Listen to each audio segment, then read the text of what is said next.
Il y a des matins, Cécile, où l'on se dit qu'il faudrait qu'on marche un peu mieux et un peu moins sur la tête. C'est ce que devait se dire Laurent Wauquiez. À force de zigzaguer, il a foncé dans le mur. L'Europe, il était pour. Ensuite, il était plus ou moins contre. Finalement, c'est l'Europe qui lui a coupé la tête. Démission, somme toute, fracassante hier soir, car il avait laissé entendre dans la semaine qu'il continuait.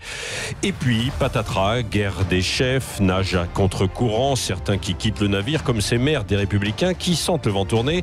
Ils ont regardé les résultats dans leur commune et tiens, ils se sont dit que, constatant que la République en marche était en tête dans leur commune, ils se sont dit que pour être réélu, il fallait quitter l'étiquette des Républicains. Voilà, trahison ou réalisme politique.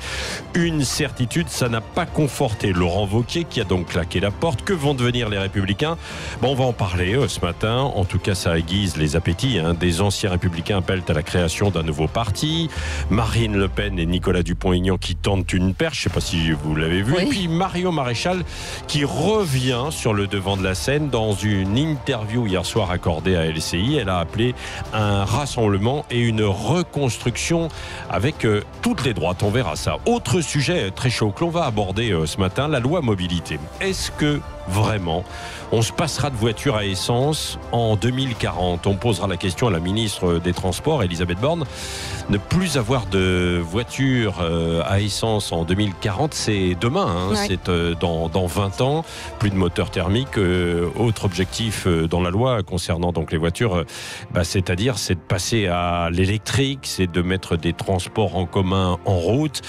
Quand on voit et quand on se balade un petit peu partout en France, quand on va dans les nombreux lotissements, quand on va à la périphérie des villes, mais même quand on regarde dans les villes, on se demande comment on pourra se passer de cette voiture à essence. D'autant que moi je veux bien qu'il y ait des voitures. Non mais je veux bien qu'il y ait des voitures électriques, sauf que pour l'instant, l'autonomie est quand même assez limitée, que le bornage, il est loin d'être complet sur tout le territoire. Puis vous imaginez, vous avez vu les bouchons hier soir à l'entrée des villes.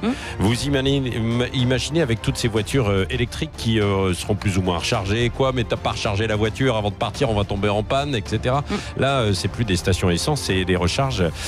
Donc c'est sûr qu'on est en train de travailler pour qu'il y ait des recharges beaucoup plus rapides, que les batteries soient aussi moins polluantes à terme, parce qu'on utilise quand même des matériaux qui sont assez rares et on va chercher ça dans certains pays et que ça pollue de la même manière. Si en plus on abandonne le nucléaire progressivement, je sais pas comment on remplacera, parce que c'est pas les éoliennes. Non, les éoliennes, c'est très bien, effectivement, on a point, mais ça ne suffit pas. Enfin voilà, il y a beaucoup de sujets sur la table. On va en parler tout à l'heure avec la ministre des Transports, donc Elisabeth Borne. Restez bien à l'écoute de Sud Radio, ce sera à 7h40. Et nous, on reste ensemble jusqu'à 10h, mais tout de suite, c'est